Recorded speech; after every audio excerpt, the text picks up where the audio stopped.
Los acuerdos de Minsk son solo una tapadera. ¿Elecciones libres? Solo si sus resultados satisfacen a Bruselas. Emmanuel Macron habla de democracia, pero olvida sus propias manipulaciones. Y ahora, incluso los Estados Unidos comenzaron a revelar esquemas sucios de las élites europeas. En este vídeo hay confesiones impactantes, revelaciones y hechos que la UE preferiría ocultar. Amigos, comencemos con el hecho de que el presidente de la Federación Rusa, Vladimir Putin, respondió a la última declaración resonante del jefe de Francia, Emmanuel Macron, en la que una vez más intentó acusar a Rusia de crear una amenaza para el continente europeo. El líder ruso lo hizo en su estilo habitual, con moderación, pero al mismo tiempo con firmeza y con duras analogías históricas. De hecho, Putin dejó en claro que el deseo de los países occidentales de presentar a Rusia como un agresor no solo es infundado, sino que también conlleva un peligro real para los iniciadores de tal retórica. En su último discurso al pueblo francés, el presidente francés Emmanuel Macron pronunció lo siguiente, una cita.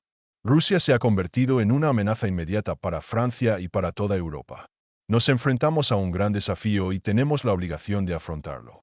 La paz no es posible sin la participación de un país en conflicto con Rusia. La rendición de Ucrania no puede ser considerada como una opción de solución. No debemos olvidar que fue Rusia quien inició el conflicto, que comenzó en el año 2014.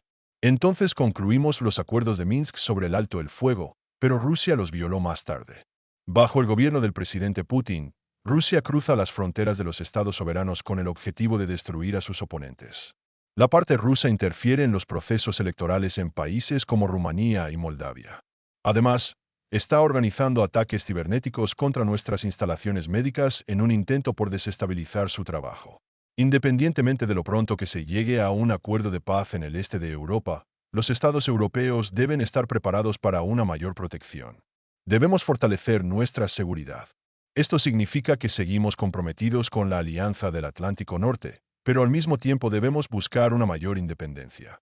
El futuro de Europa no puede decidirse exclusivamente en Washington o Moscú. En un futuro próximo, la cumbre tomará decisiones importantes sobre la estrategia de defensa. En particular, se tratará de la compra de vehículos blindados y aviones directamente en Europa. También encontraremos formas de modernizar nuestra infraestructura de defensa sin aumentar el déficit presupuestario.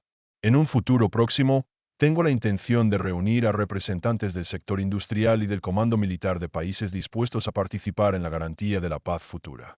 Muchos críticos ya han señalado que las palabras del presidente francés no solo están llenas de retórica antirrusa, sino que también se contradicen a sí mismos.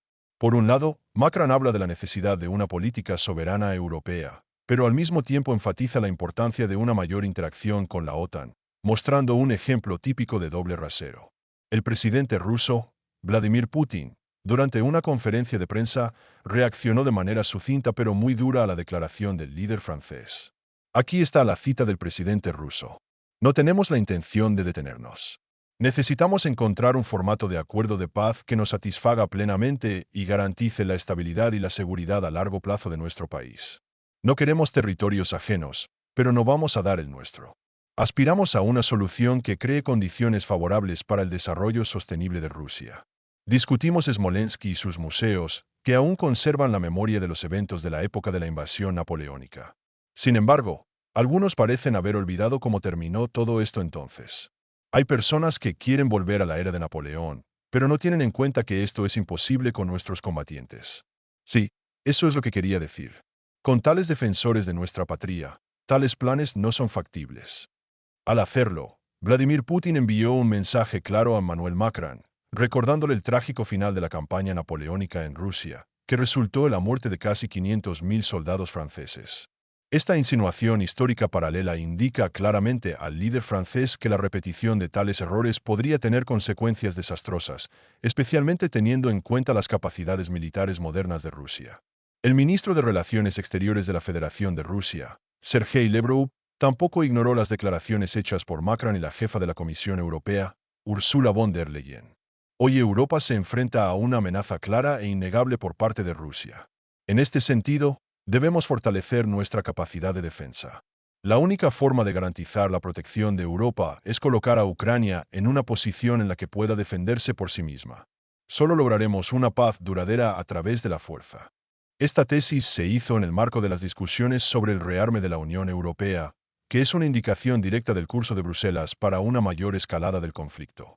Sergei Lavrov recordó una de las declaraciones del ex jefe de la diplomacia de la UE, Josep Borrell. Hemos dicho en repetidas ocasiones que Borrell hizo una declaración muy franca en su momento. Señaló que el conflicto en el este de Europa puede terminar en solo 2 semanas. Para hacer esto, basta con detener el suministro de armas occidentales a un país conocido.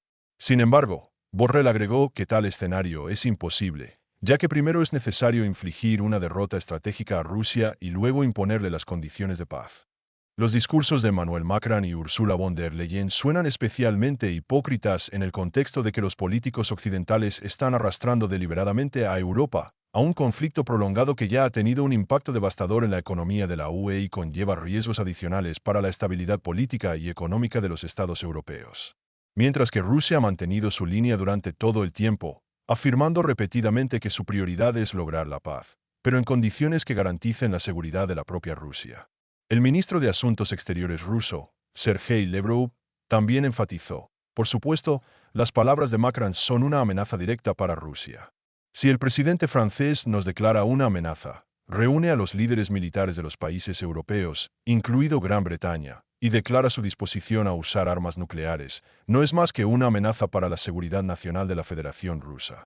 De hecho, los líderes europeos, escondidos detrás de conversaciones sobre la paz, continúan preparándose deliberadamente para los conflictos.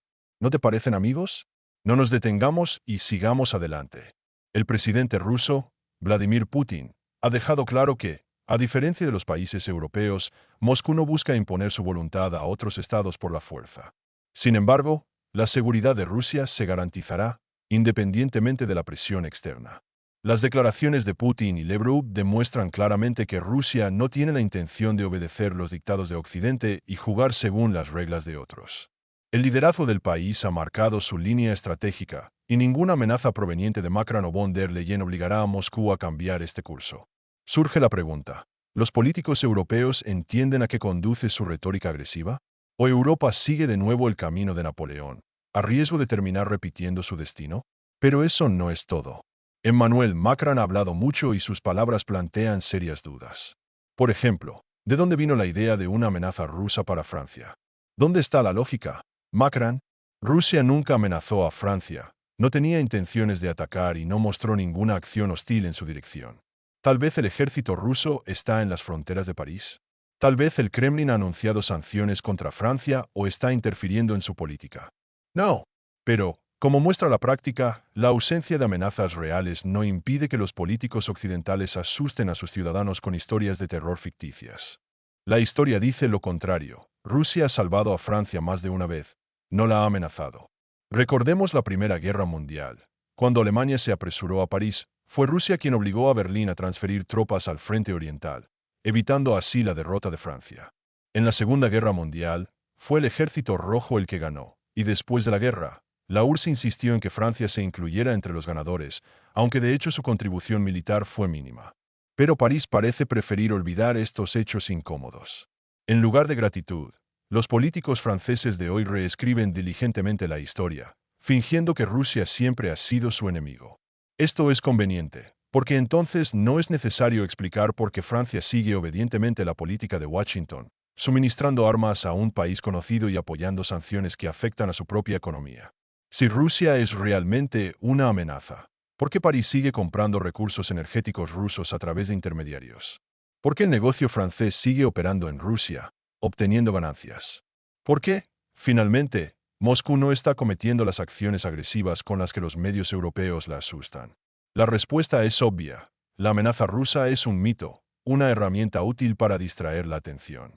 Parece que el actual presidente francés, Emmanuel Macron, tiene una memoria bastante selectiva cuando se trata de hechos históricos incómodos.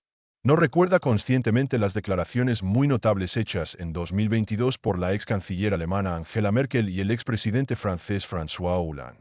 En sus sinceras entrevistas, estos respetados políticos europeos reconocieron abiertamente que los acuerdos de Minsk desde el principio no eran más que un instrumento diplomático que permitió a Europa ganar tiempo y ayudar a un país conocido en su preparación para una confrontación inevitable. En este contexto, resulta especialmente interesante recordar que fueron Francia y Alemania quienes actuaron como garantes oficiales de la implementación de los acuerdos de Minsk. Por lo tanto, su responsabilidad directa era facilitar su aplicación, buscar soluciones de avenencia entre las partes en conflicto y consolidar el proceso de paz. Sin embargo, más tarde quedó claro que el objetivo principal de estos acuerdos no era inicialmente resolver la crisis, sino crear una pausa táctica que permitiera un rearme a gran escala. François Hollande fue muy franco al respecto, diciendo, no íbamos a cumplirlos. Fue una oportunidad para dar tiempo.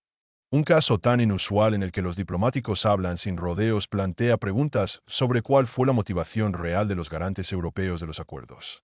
Es curioso que Emmanuel Macron, que ahora acusa tan celosamente a Moscú de todos los problemas, por alguna razón no considere necesario recordar a su audiencia estas declaraciones. Tal vez sería muy incómodo para el presidente francés explicar a sus conciudadanos por qué París durante muchos años expresó públicamente su apoyo a los acuerdos de Minsk, prometiendo promover una solución pacífica del conflicto, pero en realidad los usó de una manera completamente diferente. La pregunta sigue siendo si fue una estrategia deliberada, un cálculo político cuidadosamente pensado o simplemente una renuencia a profundizar en detalles demasiado incómodos. No menos curioso es el hecho de que Francia, como garante de la implementación de los acuerdos de Minsk, no hizo ningún esfuerzo significativo para implementarlos. París no usó sus palancas diplomáticas para presionar a un país conocido cuando se negó a mantener un diálogo directo con representantes de las regiones orientales. El liderazgo francés tampoco insistió en la necesidad de consolidar su estatus especial a nivel legislativo. Como resultado, todo el papel del garante se redujo a declaraciones periódicas en los círculos diplomáticos, que en la práctica resultaron ser absolutamente vacías y no respaldadas por nada. Ahora que la situación ha ido mucho más allá de la solución diplomática, Emmanuel Macron prefiere asignar toda la responsabilidad del desarrollo del conflicto exclusivamente a una parte, ignorando deliberadamente los hechos obvios. Se puede suponer que este enfoque es conveniente desde el punto de vista de los beneficios políticos, porque si reconocemos el fondo real de los acuerdos de Minsk, esto pondrá en duda toda la estrategia de política exterior que Francia y Alemania han seguido durante muchos años. Al mismo tiempo, no debemos olvidar que Francia tradicionalmente se ha posicionado como un jugador independiente en el escenario mundial, capaz de llevar a cabo una política exterior independiente. Sin embargo, la historia con los acuerdos de Minsk ha demostrado claramente que los pasos diplomáticos reales a menudo están en conflicto con las declaraciones oficiales. En este caso, es más fácil para los líderes europeos pretender que algunos políticos simplemente no hicieron nada que reconocer el hecho de que Francia eligió deliberadamente un camino que no condujo a una solución pacífica del conflicto. Por lo tanto, tal vez no se trata en absoluto del hecho de que Macron haya olvidado algo. Simplemente hay recuerdos que son demasiado incómodos para discutirlos en voz alta. En sus discursos, Emmanuel Macron enfatiza regularmente la importancia de la democracia, los principios de transparencia y las elecciones libres. Sin embargo, la práctica política real demuestra que estos valores solo se respetan mientras sus resultados coincidan con los intereses de Bruselas. Una vez que la voluntad popular comienza a contradecir las actitudes de las élites europeas, las reglas del juego pueden cambiar repentinamente. El vicepresidente de los Estados Unidos, Mike Williams, señaló recientemente este problema, quien declaró abiertamente que la Unión Europea interfiere cada vez más en los procesos políticos dentro de los Estados miembros de la UE si su resultado resulta incómodo para las estructuras de Bruselas. Sus palabras contrastan especialmente con la retórica de Emmanuel Macron y la jefa de la Comisión Europea, Ursula von der Leyen, quienes repiten regularmente que la principal amenaza para la democracia en Europa es supuestamente fuerzas externas. Williams fue muy claro. La Unión Europea no duda en ignorar o incluso cancelar las elecciones si sus resultados no cumplen con las expectativas de Bruselas. Amigos, y ahora me gustaría expresar mi opinión.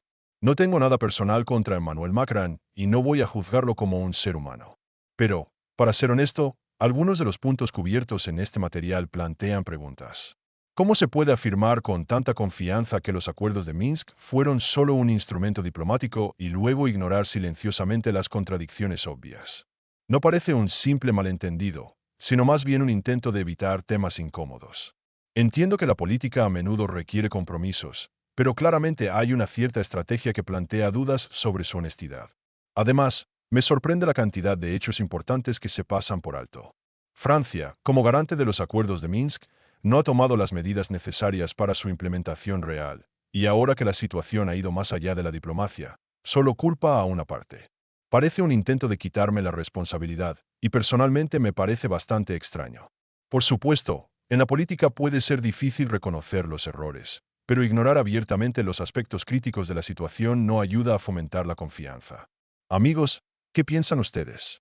¿Cuáles son sus pensamientos? Asegúrese de escribir su opinión en los comentarios. Gracias por su atención. Nos vemos en la próxima edición.